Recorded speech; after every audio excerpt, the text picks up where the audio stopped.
The Locked On Podcast Network presents the Big 6 in 60. The 6 biggest national sports stories from the local experts of the Locked On Podcast Network. Get the real story, why it matters, what's next, who wins the big game, and more, all in 60 minutes. The Big 6 in 60 starts now with the biggest story in sports. You are Locked On Gators, your daily podcast on the Florida Gators. I'm going to take a second here, right? We're going to take a second to acknowledge how incredible this was, right? This is a Florida Gators team that early on in the year was not nationally expected to be a college basketball national championship contender, right?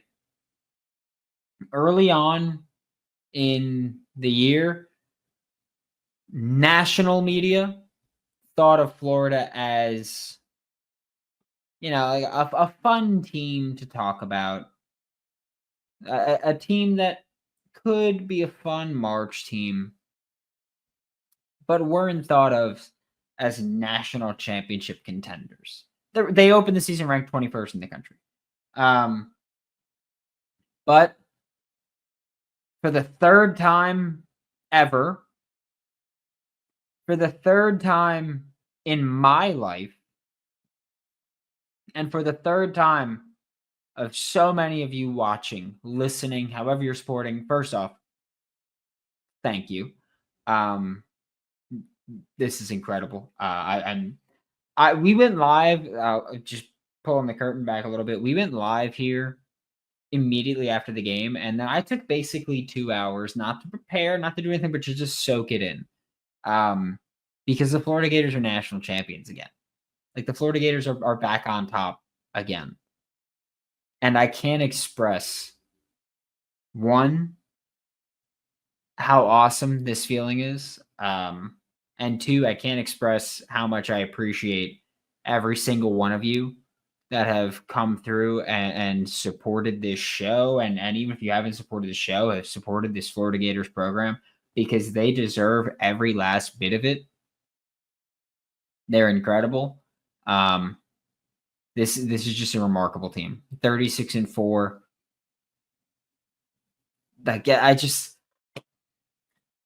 It can't be expressed how incredible this team is, how incredible that game was, how nerve-wracking that game was. The Florida Gators, at one point, were given a very slim chance to win this game, right? With about how much time is that? With 15 minutes left, right? 16 minutes left in the second half. The Florida Gators had a 10.2% chance of winning this game. 16 minutes left. 10.2% chance. They came back, and you could feel the momentum shift in this game. When Houston got into the bonus, Florida kept hammering into the paint. You could feel that, hey, 42-30 was not a big enough lead for Houston. You could feel it. You could feel just Florida getting back going. Walter Payton Jr. shot 1 for 7 from 3.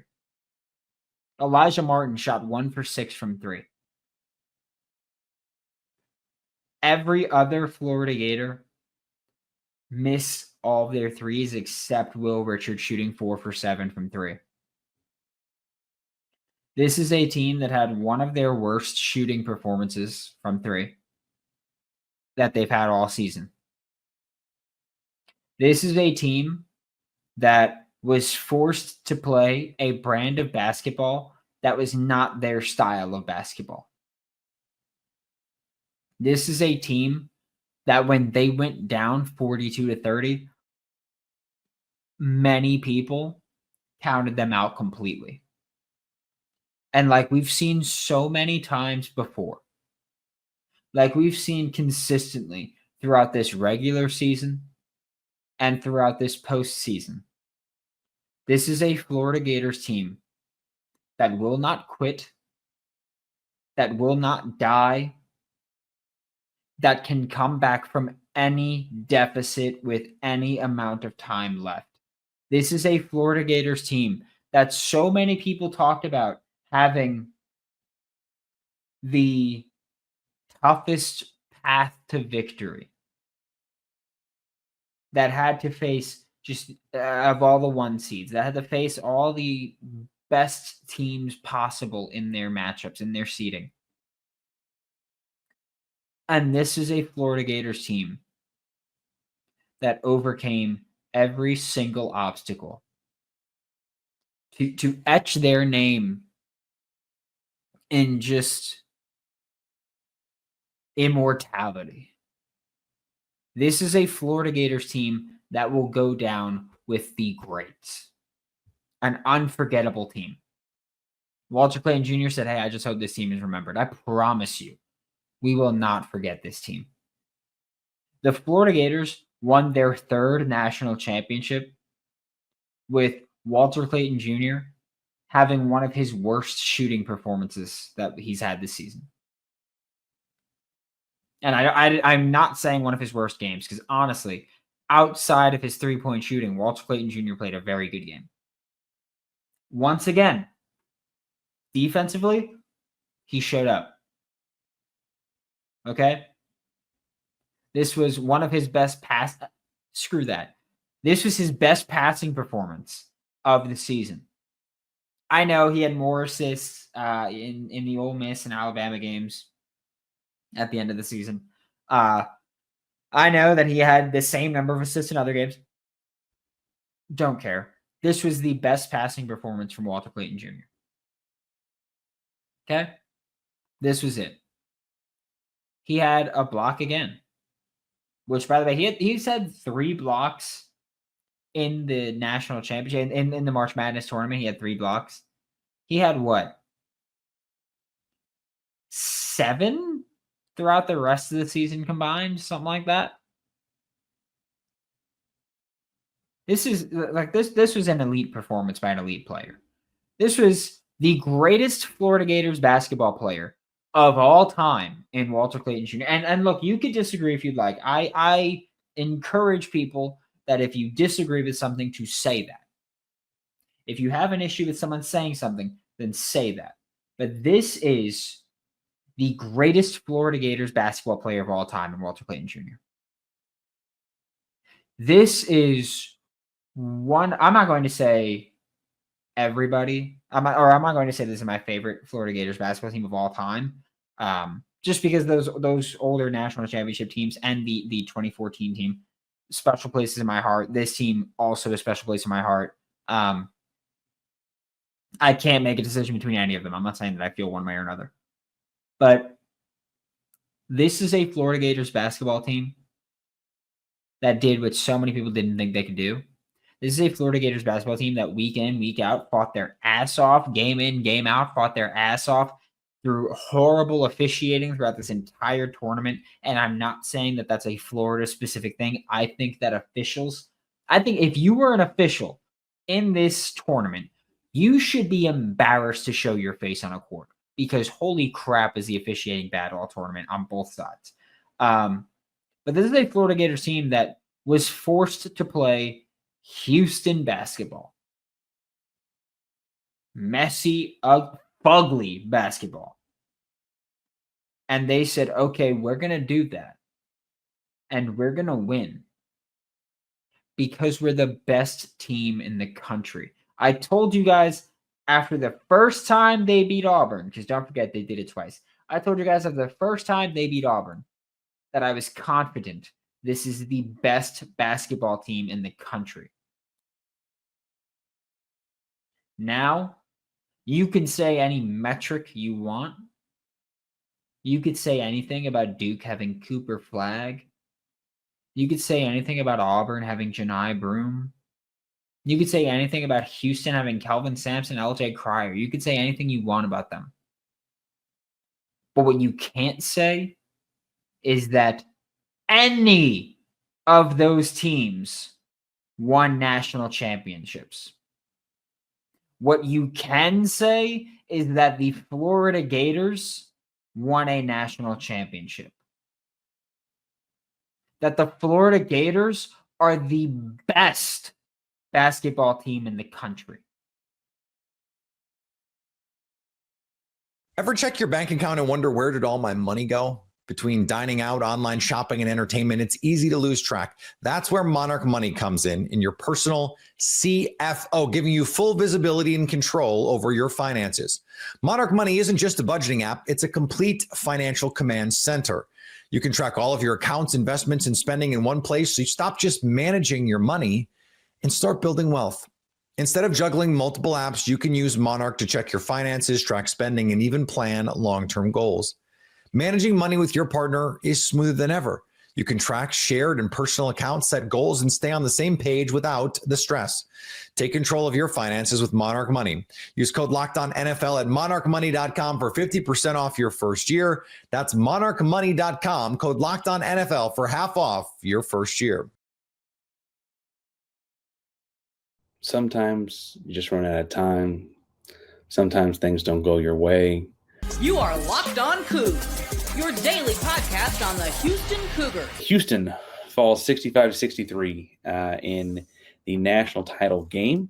They held a lead for a lot of this one. I think Florida, between ties and Houston leads, I think the thing said Florida had the lead for like a minute or something of the basketball game.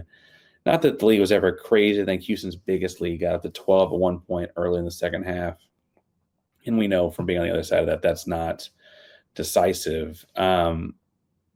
Houston holds Florida to below 70 for their, I think, just the second time this season.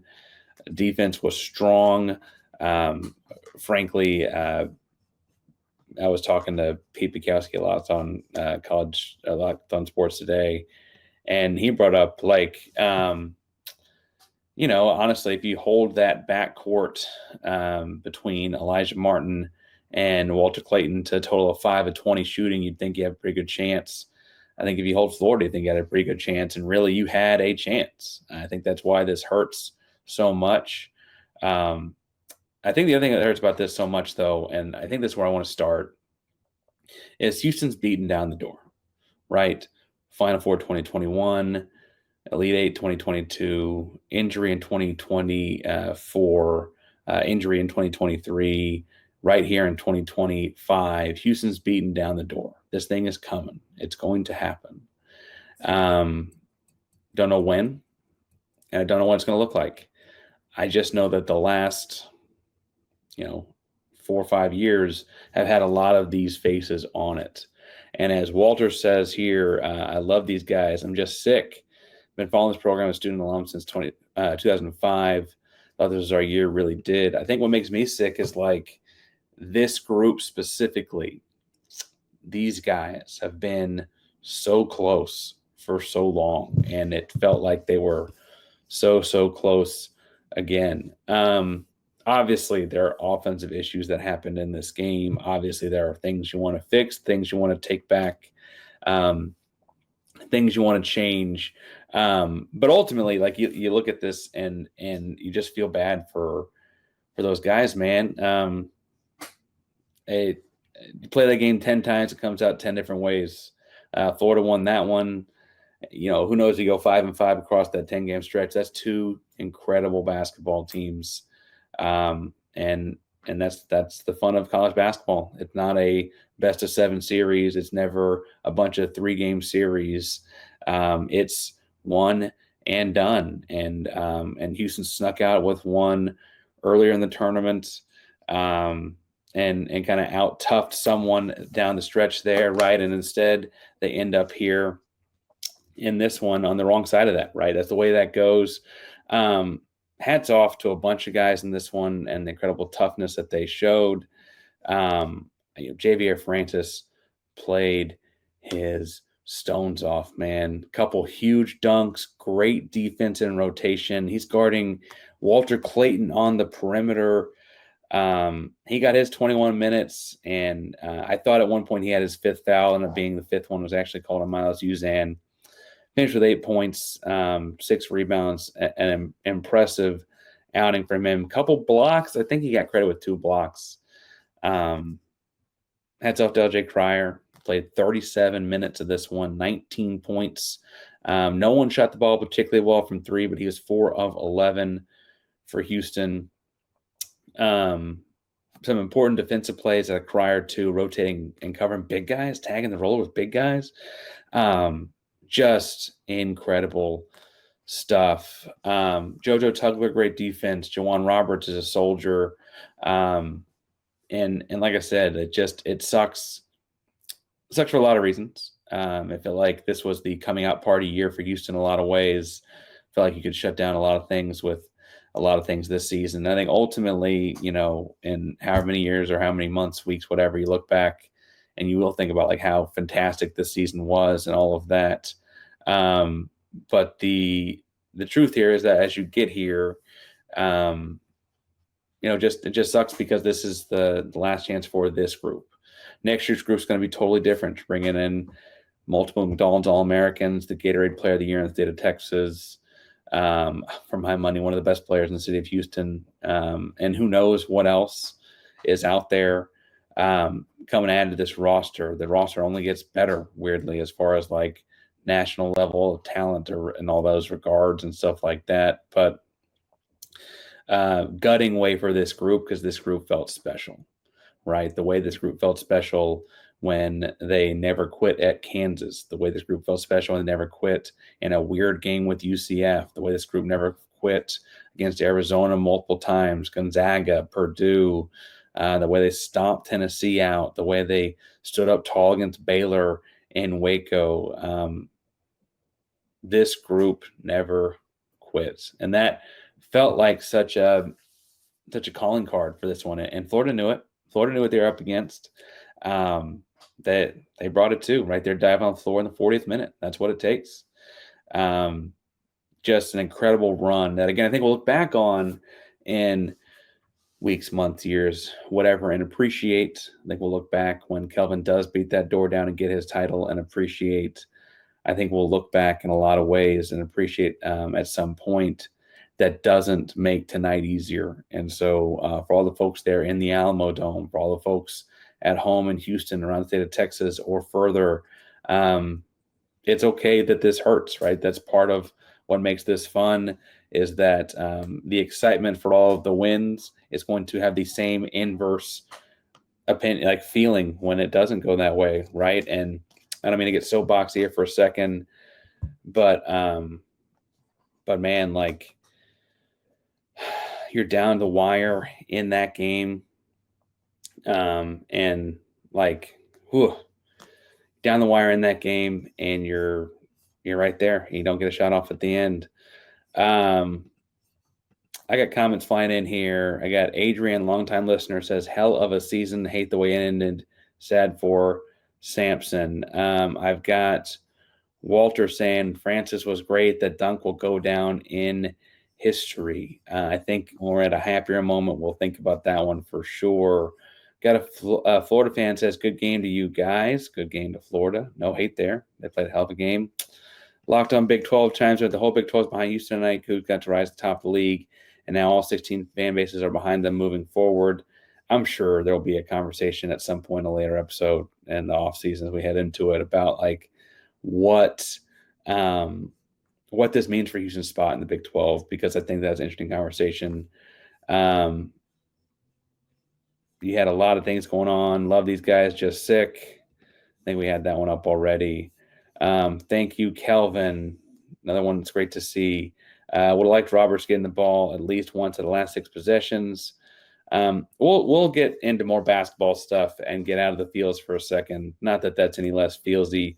Zach LaVine just went absolutely nuclear in Detroit as the Kings beat the Pistons 127-117. You are Locked On Kings, your daily Sacramento Kings podcast. We have to talk about from the team perspective, and all those guys plus more played a part in this. This was a gritty, physical, hard-fought, proud victory and effort by the Sacramento Kings. Like there's just no other way to put it, right? Throw away all the frustrations that we've had with this team. Hell, 3 games ago, the Kings lost to the Washington Wizards, and I was crashing out here on the Locked On Kings podcast. Throw everything away. Just focus on what the Sacramento Kings did tonight, how they performed tonight. That is, I mean, it's a slogan, it's a cliche, it's something that some people might roll their eyes at, but that's Sacramento proud. That's representing the city. That's what Kings fans want, expect, demand, respond to, and pour their hearts, loyalty, love, and support into without hesitation. Efforts and fight like that, like what we just saw from the Sacramento Kings. No Keegan Murray, out for the second straight game with a back injury. Malik Monk goes down with an injury in the first quarter, is held out the rest of the game. It's the third game in 4 nights, and the Kings starters played between 39 and 42 minutes the night before when they beat the Cleveland Cavaliers. They fell behind by 18 points at one point in Detroit on the final game of a 6-game road trip. Not just that, the final game of the final road trip this season. All reasons to stack the deck against the Kings and for them to kind of just go, you know what? Not our night, is what it is. Let's hop on a plane and let's head back to Sacramento. Now, none of us would have accepted that mindset. None of us would have been okay with that excuse considering the games that the Kings have dropped throughout the course of this season, but especially earlier on in this road trip when they started the road trip 0-3. But so many valid reasons for the Kings not to give us the effort that they provided through the second half of this game. And offense is going to take center stage. What Zach LaVine and DeMar DeRozan did especially is going to take center stage. But I wanted to make sure I started with this stat specifically. The Kings' defense held the Detroit Pistons to just 45 points in the second half after they gave up 72 points in the first half. So we'll talk about Zach LaVine going nuts. We'll talk about DeMar DeRozan's big shots. But holding the Pistons to 45 points, nearly a 30-point improvement from the first half to the second half on the road, all those circumstances I just laid out. That is very impressive. Very impressive to me. Something that regardless of how I feel about this team, regardless of how I feel about this season, I'm not going to turn my nose up at and ignore because it doesn't fit my narrative of what I believe this team to be. That goes beyond feelings. That is acknowledgement of true effort, hustle, intensity, winning basketball. Everything anyone who calls himself a Kings fan could ever ask for. The Kings gave them that. These players gave them that on the final game of this road trip, and that needs to be acknowledged first and foremost. Before we talk about each guy individually, I want to talk about the Kings' big 3. You can call them the old 3, the veteran 3, the big 3 in Sacramento, which is Domantas Sabonis, Zach LaVine, and DeMar DeRozan. Here's how the 3 of them have performed over this 3-game win streak, over this 3-game and 4-night stretch. In the Kings' win in Charlotte, Zach LaVine, 25 points, 10 rebounds. DeMar DeRozan, 22 points. Domantas Sabonis, 24 points, 11 rebounds. In last night's win over the Cleveland Cavaliers, Zach LaVine, 37 points. DeMar DeRozan, 28 points, 7 assists. Domantas Sabonis, 27 points and 9 rebounds. And now tonight in Detroit, Zach LaVine, 43 points. DeMar DeRozan, 37 points. Domantas Sabonis, a 19-point, 15 rebound, 10 assist, triple-double. Heavy minutes for the starters. Injuries to starters and key rotation players. No Jake LaRavia as well. He's been out. And your big 3, your top 3 guys are stepping up in a major way at the end of this road trip, at the end of a season, at the time where you want to try and get hot and start playing your best basketball with the postseason looming, your top 3 guys are stepping up. That deserves to be acknowledged. All right, no more beating around the bush. Zach freaking LaVine. Holy crap. What a heater. Like that, we saw him go on a heater similar to that in Sacramento earlier on this season. I think it was in early March or sometime around that time. Maybe not. Maybe it was late February. I honestly don't remember. Maybe it was very, very beginning of March. Zach LaVine was on a heater at that time too. It was during that time where he won the Western Conference Player of the Week. This was nuts, right? Like every single time he touched the ball over like a 4 or 5 minute stretch when Zach LaVine scored 16 straight points to end the third quarter and to open the fourth quarter. He scored 16 straight points for the Kings by himself. That's not a 16-0 Kings run. That's a 16-0 Zach LaVine run. Where every time he touched the ball and the defense was up on him, he just looked at the rim, pulled, and it was nothing but net every single time. LaVine's final stat line tonight, 43 points, 16 of 28 from the field, 8 of 11 from three-point range, also had 4 assists. Over the last 2 games combined, over the last 2 days, Zach LaVine has scored 80 points. Crazy. I talked about this after the Cavs game, and I'll reiterate it. This is what you need and expect Zach LaVine to be. I'm not talking about the point totals. I'm not even talking about the shot attempts. Zach LaVine, you are a microwave scorer. You are a bucket. Your job is to put the ball in the hoop and catch fire and get into that zone like you got in tonight, where it doesn't matter who the defense throws at you. It doesn't matter where you're playing.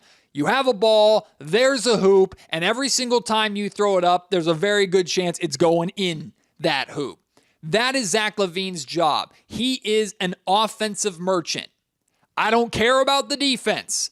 I don't care about the playmaking. I don't care about assists. I don't care about rebounds. All that stuff is nice, but that's not you. That's not your job. This is what I expect from Zach LaVine on a game-in, game-out basis for the next 2 years that I believe he's going to be wearing a Kings uniform. Doesn't mean he's always going to have hot shooting nights, and there are going to be games where he maybe shoots you out of a game because he takes 15 shots and only makes 4 or 5 of them. That's going to happen. But this is what Zach LaVine is. This is who he is. This is what he does. I don't want to see the Kings try and make him anything different. What you do is you surround him with pieces that make up for those struggles, make up for the defense, make up for the rebounding, make up for the playmaking. Go and get him a true point guard. He doesn't have to be your number one option. He doesn't have to be your star, but his job is to score. Don't expect him to do anything less. And if it doesn't work, well then, oh well. That's the risk you take when you trade for Zach LaVine and make him a centerpiece of your team. But this is who Zach LaVine is. Shoot the ball and don't stop shooting. And then there's DeMar DeRozan. Super steady, super reliable. It's amazing that a 37-point performance can be overshadowed, and Cade Cunningham also scored over 30 for Detroit tonight, and he got big time overshadowed by LaVine. But 37 points, 14 of 26 from the field, 4 rebounds for DeMar DeRozan. He and LaVine are the 5th duo in the Sacramento era history of the Kings organization to score 35 or more points. I think Malik Monk and De'Aaron Fox did it. I'm pretty sure De'Aaron Fox and Domantas Sabonis did it. I think Isaiah Thomas and Marcus Thornton did it.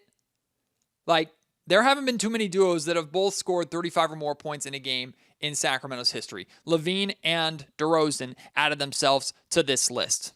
And look, this is I know things have not worked out for DeMar ultimately here in Sacramento. I do still believe, regardless of what happens for the rest of the season and beyond, I do think DeMar DeRozan's days in Sacramento are numbered. I think the Kings are going to want to move on. I think he's going to want to move on. That could change, I suppose, but as of right now, I think that's the expectation. That being said, while DeRozan has his faults, and he's had struggles at times fitting in with Sacramento. The one thing that it's easy to take for granted that I think Kings fans are going to miss the most about DeMar if this is his only season in Sacramento. It's the thing that I told you about, that an assistant coach told me about this past offseason after the Kings acquired DeMar. When the Kings are struggling offensively, when it's in a rut, or it's late in the shot clock, or whatever, and they just need someone to go out and get them a bucket, DeMar's that dude. So even when Zach LaVine's going absolutely nuts, it's DeMar DeRozan hitting a tough turnaround jumper to help ice the game, and he's hitting the too small as he's running down the floor. Now, DeMar will take some shots down the stretch of the game, and you live or die with it, and it has killed the Kings at times, for sure. But the reliability of DeMar DeRozan as just a straight bucket getter for Sacramento is something that, yes, I and so many Kings fans have taken for granted this season. There's nothing like the energy of a live game, whether it's catching a last-minute Major League Baseball showdown or soaking up the excitement of a high-level NBA matchup. Finding great seats at a great price, though, that has long been a challenge until Game Time. All baseball season long, you can snag great deals on good seats the closer it gets to first pitch. Plus, Game Time shows you your view from your seat before you buy. That way, you won't get stuck behind a column and miss half the game. I can't recommend Game Time enough. They show you the all-in price on each ticket. That way you know exactly what you're paying for and you don't get hit with surprise fees. You'll even have the peace of mind with Game Time, who have the cancellation protection and even job loss insurance, so I can buy with confidence. Take the guesswork out of buying tickets with Game Time. Download the Game Time app, create an account, and use code LOCKEDON for $20 off your first purchase. Terms apply. Again, create an account and redeem code LOCKEDON for $20 off. Download Game Time today. Last minute tickets, the lowest price guaranteed. The Heat turned it on midway through the fourth quarter, taking control to get the win. You are Locked On Heat, your daily Miami Heat podcast. The Heat's win over the 76ers. 117-105 is the final score. No Bam, no Andrew Wiggins for Miami in this one. Tyler Hero did return from his one-game absence. The Sixers were without Joel Embiid, Tyrese Maxey, Paul George, and a million of other guys. So skeleton crew for them as they continue to try to move their way down the Eastern Conference standings. But this was, despite the injuries, a tie game for three quarters. The Heat then go ahead and outscore the Sixers 34-22 in the fourth quarter. And that win, this win, puts Miami in position to play for a potential home court advantage in the 9-10 game against the Bulls if they beat the Chicago Bulls in Chicago on Wednesday. Also a key game to watch for Heat fans interested in such a thing. Chicago-Cleveland on Tuesday night. So the win keeps the Miami's hopes of moving up to 9 or maybe even moving up to 8 alive here. I want to talk about the Khalil Ware part of this here in a second, but before we get to that, the chances of moving up to 9 or 8 in the East still alive after this game. David, would moving up in the standings change the way that you think about Miami's chances in the playoffs?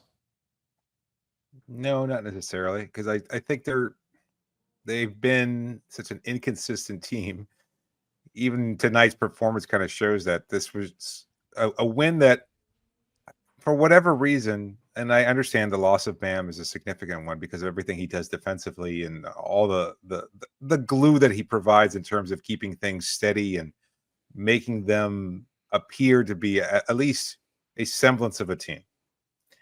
And with him out, you could tell early on, and for most of the game, that they were kind of discombobulated and not really prepared defensively, especially for a team that they haven't scouted against, that they're not familiar with. You have big performances from Quentin Grimes. You have big performances from Lonnie Walker, the fourth. And it was just something that maybe this team was unprepared for, which is, shouldn't be the case because, you kind of have to know who you're facing on a night-to-night basis, but there are mitigating factors here.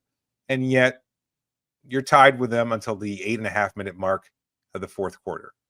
That's not good. And yet we also saw them be really, really good against some decent teams and also against some bad teams, with which Philadelphia certainly won during their 6-game win streak.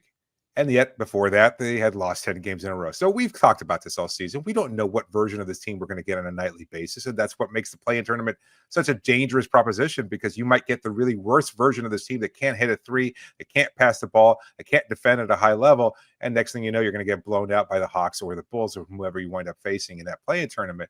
but you also could get the team that really beat the pants off of the Golden State Warriors, or beat Boston very well, or competed against the Cleveland Cavaliers and competed against the Memphis Grizzlies, etc. Like, you could get a very good version of this team on a night-to-night basis. So regardless of who their opponent is, I don't know what their chances are going to be. And I know that's not the answer you're probably looking for, but I think it's also the reality of what this team is they can beat any of those teams in the play-in tournament.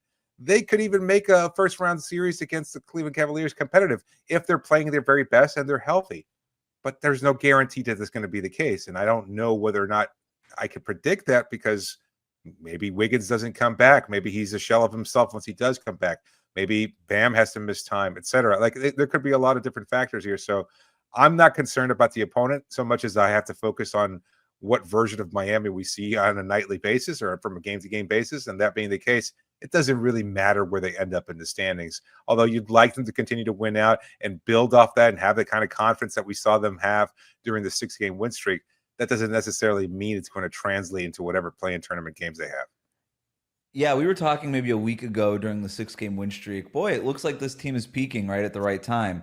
And then a couple injuries happen, and now it looks like, oh, maybe they're not peaking. Now it looks like they're limping back into the play-in tournament, which has been the story for this team over the last couple of seasons, and then the third one, including this one. I don't know. Like, in terms of the consistency part of this team, we talk about this all the time with superstar players. The superstar power, right? The superpower that makes a player a superstar is consistency. It's not the heights that these players have. Corey Brewer scored 50 points in a game. He wasn't a superstar. Wow. You know, it's doing it night in and night out. The superstar superpower is consistency. And the same applies to teams. Good teams, the superpower behind the good teams, behind the Thunder, the Cleveland Cavaliers, the Celtics, is their consistency. Right. That's the superpower. Anybody can win a game. The Wizards won games this year. The Wizards have blown teams out this season. They stink, right? Nobody in Washington is looking at that game like, boy, you know, we blew out that one team that one time in January. We should be a little bit better, shouldn't we? Like, nobody's looking at the Wizards that way. And the Heat are weird, and these 500 teams are all kind of weird because sometimes they do it and sometimes they don't. But the superpower is the consistency. And so they don't have that superpower. And they haven't had that superpower in the regular season for 3 years now. Their superpower in the playoffs was a little bit different. I don't think they have that superpower this year. And I'm not even talking about necessarily Jimmy Butler, although that's a big part of it. But there's more than that too, right? Right now, this is a young team. Pluck Jimmy Butler off this team the way that we just did. This is a young team. Bam is 27. We think about him as this vet because he's been on 2 finals teams. And certainly he's very experienced. And I think he is, you can consider him a veteran, but he's only 27 years old. This guy's just sort of starting his physical prime, right? Tyler Hero is maybe in his prime now, maybe just at the very beginning of it, kind of starting to dip a toe into his prime. I don't even know. This is not a veteran team by any stretch. And so, yeah, when we look and zoom out and say, okay, well, if this team was to move up to 9 or even 8, and I only include 8 in here because mathematically they're not eliminated from it, but they're not getting to the 8th spot. We all know that. So we're talking about a team that's going to end up in the 9-10 game. We're talking about home court advantage in 1 game. It doesn't matter, man. And I see myself, like, I had this whole thing prepared if the Heat were going to lose this game to Philadelphia, being like, best case scenario, who cares? Tank out the rest of the season. These games don't matter for Miami down the stretch here.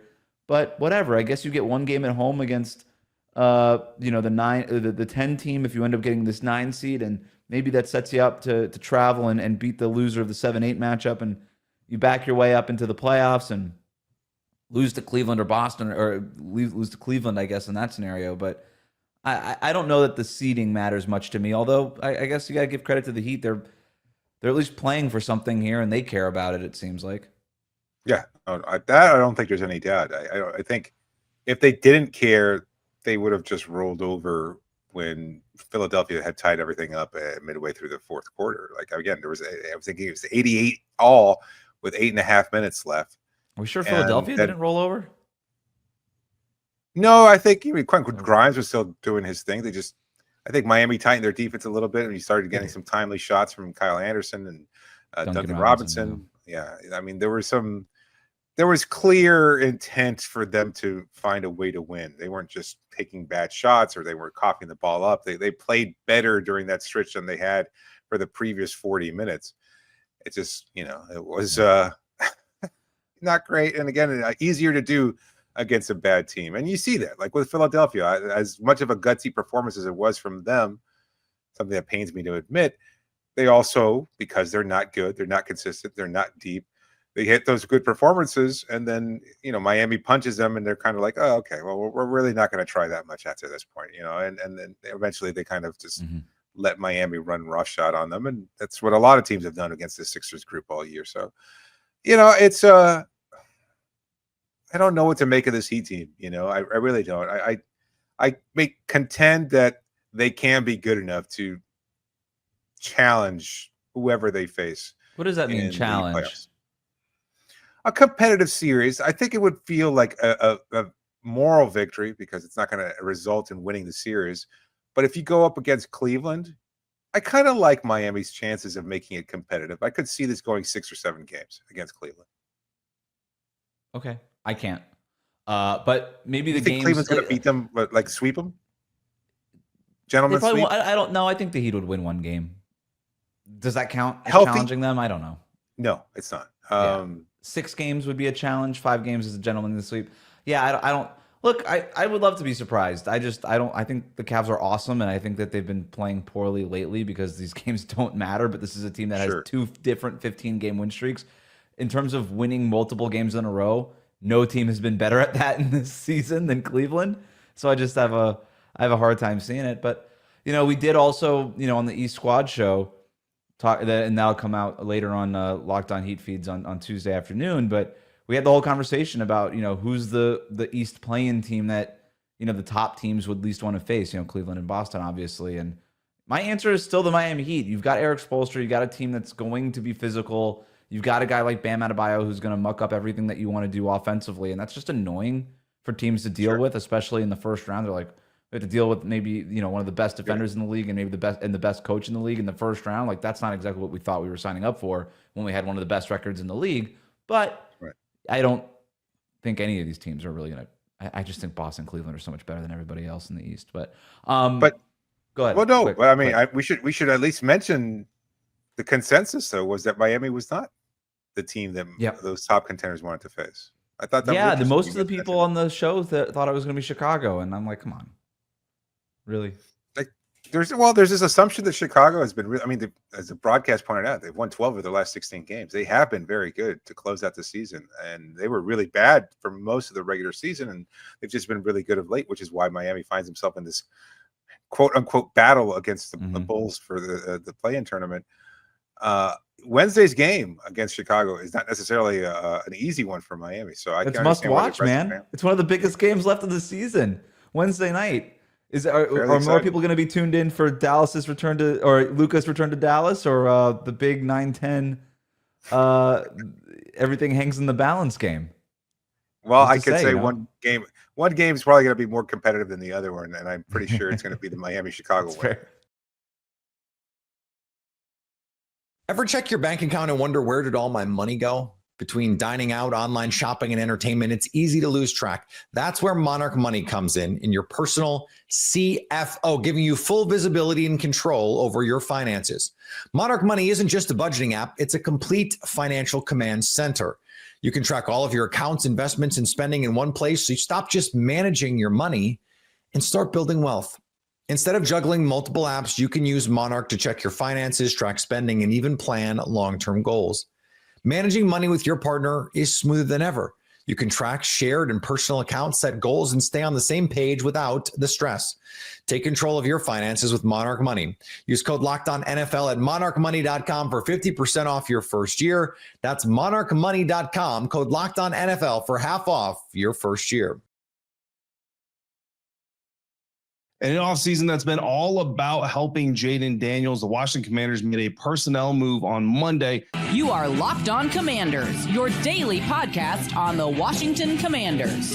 Part of the Locked On Podcast Network, your team every day. Wes Welker joining the Washington Commanders. That news coming out on Monday. Every day, or those of you who come through every single day, you probably already are. But if anybody out there is not, please subscribe for free on YouTube or wherever you are listening to today's episode. If you're new to the show, I want to thank you for finding us. Hopefully you like what you see, what you hear, and you come back again soon. Locked On Commanders is a daily podcast, part of the Locked On Podcast Network, your team every day. And today's episode is brought to you by FanDuel. Right now, new customers to FanDuel, you can get $250 in bonus bets when your first $5 bet wins. Former NFL wide receiver, Super Bowl champion, receivers coach Wes Welker is joining the Washington Commanders staff. Now, according to JP Finley of NBC Sports, the position is personnel analyst, so he's not joining as a receivers coach, but he is going to work with both the personnel department and the coaching staff, personnel staff and coaching staff. So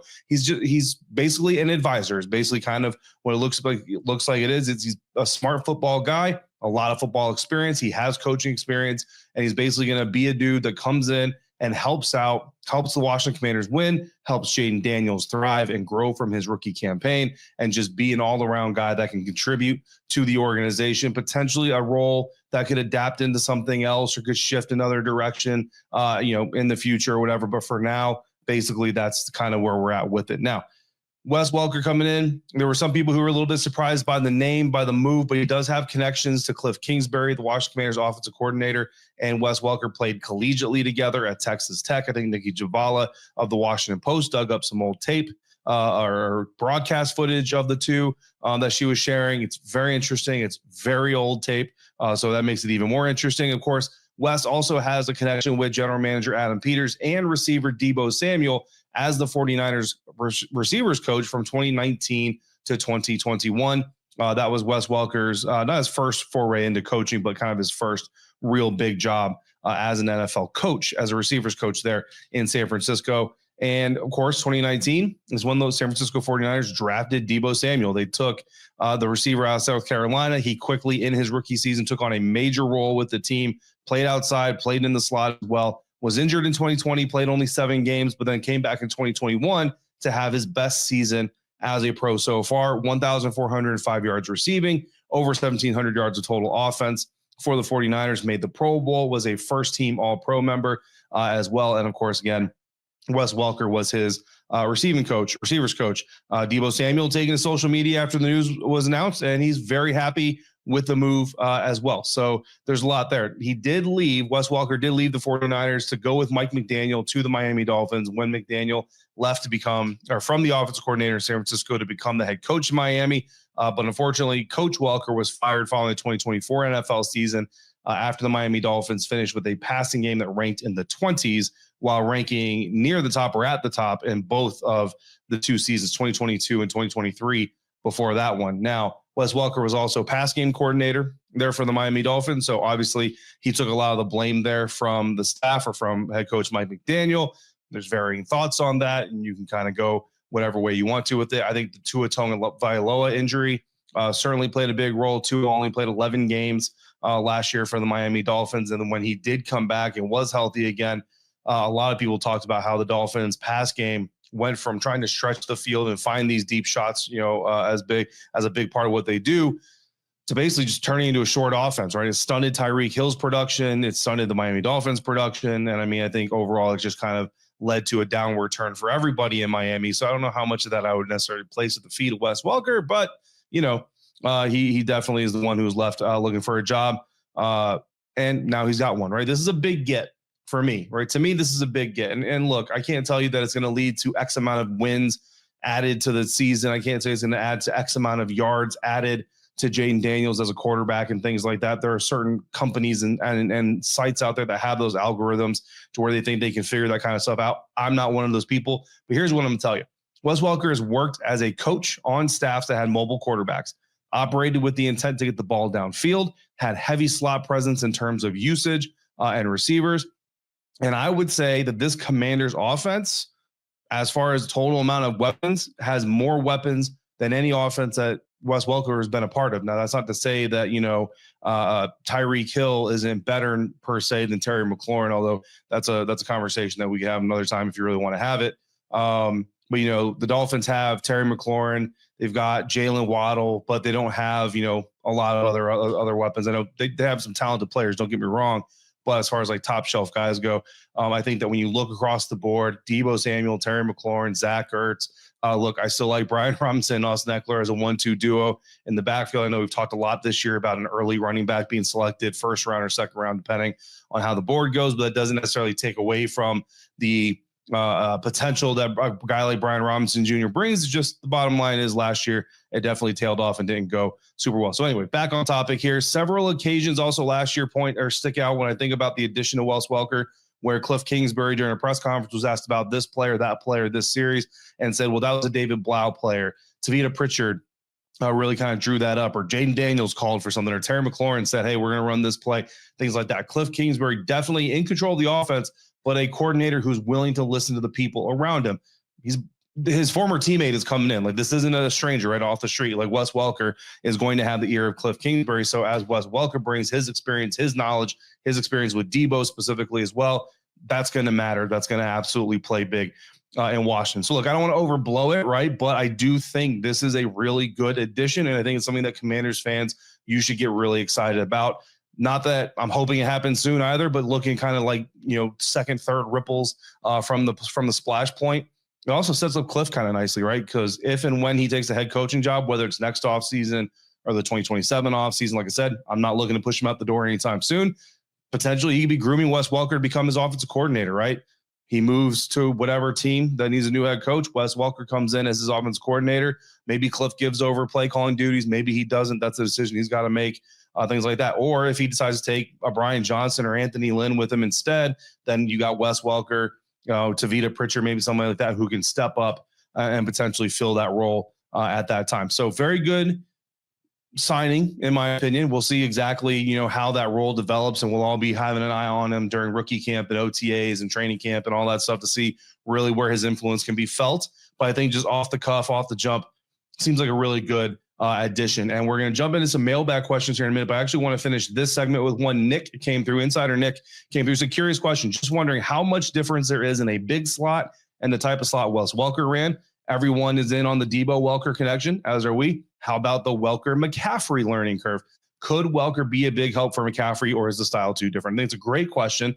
And the difference between the two types of slot, the slot that Wes Welker played and the slot that Luke McCaffrey plays, they are pretty different. And I think it's kind of in the name, right? One's a bigger dude, one's a less bigger dude. The less bigger dudes, just like pretty much every other sport, if you don't have the size, you got to have the speed and agility. That's really where Wes Welker made his money. If you have the size, more so like Luke McCaffrey does, and the length and stuff like that, you can be used like that. Even Deebo, when he does play in the slot, which, he usually actually plays more outside than inside, but when he does play in the slot, he's more Wes Welker than Luke McCaffrey is Wes Welker.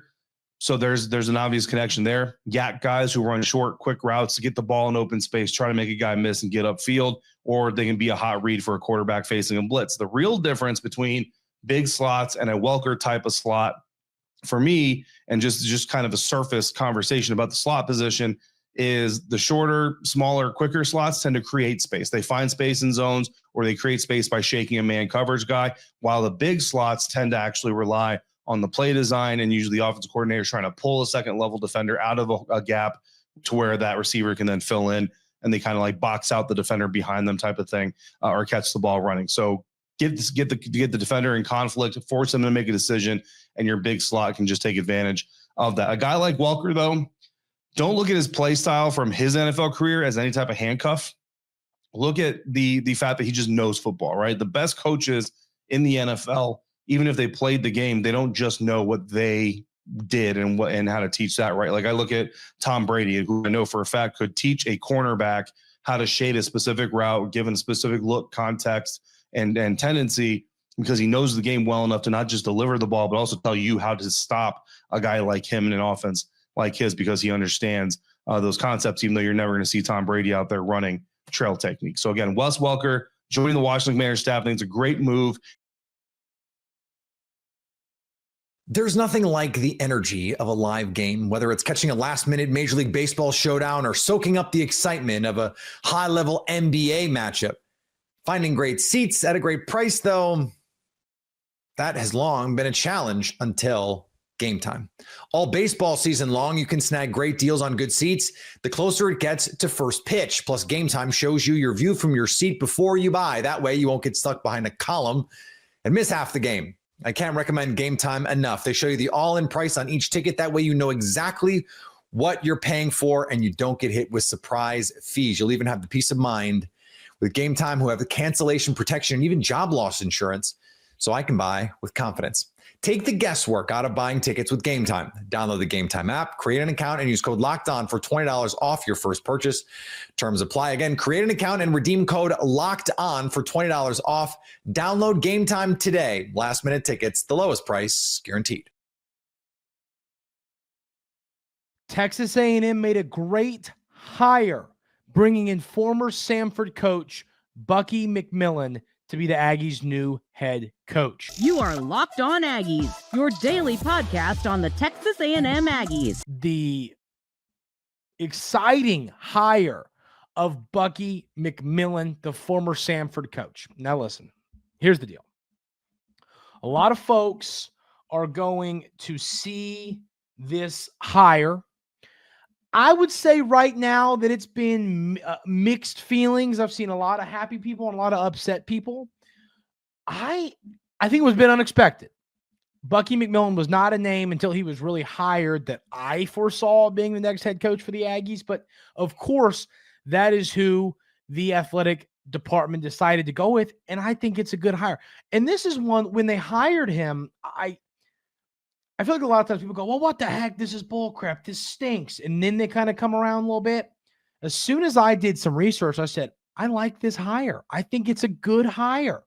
And before we get into Bucky as a coach and what he does, and before we get into all of those intangibles, I want to talk about why I like this hire. I think that, would Chris Beard have been great? Would Jans over at Mississippi State have been a good hire? If you could have gotten Ossenberger over from Iowa State, would have been good hire. Yes, those would have all been great. But right now, you have a coach playing in the national championship game tonight in Todd Golden, who came over from San Francisco. Alabama, Nate Oates comes over from Buffalo. I think what's in right now when it comes to hiring college basketball coaches is some of these young up-and-coming coaches. And Coach Bucky McMillan's I think he's 41 years old, I read. A young guy who I think is going to be a star in this industry. So this year, the Samford Bulldogs record was 22-11 overall, 12-6 in conference play in the Southern Conference. They played in the NIT and lost in the first round to George Mason. Last year, though, and then speaking on KenPom this year, right now in this year's KenPom, I'm on 24. Let me go back to 25. On this year's KenPom, Samford is sitting. They were inside the top 100. Where were they? I was looking at Stanford earlier. That's funny. Okay, Samford was 118. The offense was 76, and the defense was 213. So they're 118 overall in KenPom. And, it's very clear that, look, and last year, they were absolutely incredible. The Samford Bulldogs last year had just a great, great season, picking up, I believe it was 29 total wins. So here is what we got here. So when coach was hired, it says, I couldn't be more excited to wake up to the reality of being named the head basketball coach at Texas A&M. As a guy that grew up around the SEC, I'm motivated by the vision of Texas A&M's leadership to compete at the highest levels of college basketball. As I've done my entire career, I won't rest until we get the Aggies playing at a championship level year in and year out. Trev Alberts says, we're incredibly excited about Bucky coming to Aggie Land to lead our men's basketball program. He's an innovator as a coach and has a smart and analytics-driven approach to the game. Bucky brings a unique combination of qualities to our program, and we're thrilled to begin the next chapter of our basketball history under his leadership. And the other quote that what I liked about, they call it buckyball, which is his offensive. It's a fast-paced offense. They like to shoot the basketball. They like to get out and find ways to get easy baskets. I watched some film on the offense today, and it was quite impressive. So they averaged 83.3 points per game, which is, let's see, is that inside? It's right outside the top 10, 83.6. So they were 13th overall when it came to points per game. Why does this say 83? Oh, they probably didn't. This doesn't count. Maybe the NIT, whatever. But I mean, just a great offensive team that is going to score a lot of points. So, it's really funny. We've seen Texas A&M basketball be a team so driven by defense during the Buzz Williams era. And now you see a team in a Texas A&M team. Samford shot 29.6 3-pointers per game. So they are a team that wants to shoot the ball a lot. That is what they want to do. Like I said, it's a fast-paced, high-powered offense. And I think that Coach McMillan is going to be able to recruit the type of players that, because once again, his defense has not been great. I mean, once again, this year it wasn't good. I think last year even their offense was inside the top 80, but in KenPom, and their defense was outside the top 200. So, they're a team that defense has been a bit of a struggle. But I'm a believer that Coach McMillan's going to be able to recruit the type of players necessary to have a really good defense. And I think that, sometimes that's part of it. When you get to a new school as a coach coming from, like the Southern Conference, coming from Samford, you are looking for players who fit your system, but can take you to that next level. And I think that he's going to be able to do that. I think he's going to be able to recruit the type of players necessary to take his team to this level where they're going to be good on both sides of the ball. Yeah, I expect them to I'm going to expect them to be a better offensive team than a defensive team. I mean, I think that's pretty safe to say.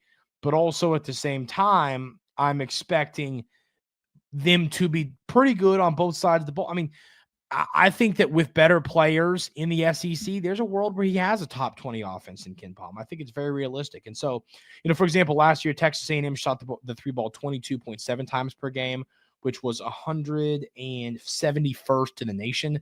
Now, Coach Bucky Irving comes in with his team shooting the ball 29.6 times per game from deep. They're going to be letting it fly from beyond the arc a lot under Bucky McMillan. Did I say Bucky Irving? I keep thinking about Bucky Irving. He was on my fantasy team. But I like the hire. He's a young, up-and-coming coach, fiery, ready to come in and work his behind off to get this basketball program to an elite level, which it's been on. I mean, once again, this was a team that was a high seed in the NCAA tournament and competed in the best conference ever this year in the SEC. And so, yeah, I think that I really liked this hire. Of course, when the hire was made, I really wanted to sit down and do some research and figure out who is Bucky McMillan. But now that he's the head basketball coach at Texas A&M, I'm bought into it. I think that he's going now. Recruiting is going to be what he has to prove he can do. If he can go get some great players out of the portal that fit his system well offensively, but can also play some defense, and you get a team next year that your offense is like 16 in KenPom and the defense is 39 or 40, like around there, this team can be really, really good. So I think it's a good fit. I think he's a good fit at Texas A&M. I think he's a good basketball coach, and I think that Coach Bucky McMillan is going to take Texas A&M. I think he can get us to the next level. So hopefully Bucky McMillan is the new Todd Golden, is the new Nate Oates. That would be incredibly ideal, and I think he has that in him, the type of style of basketball his teams play.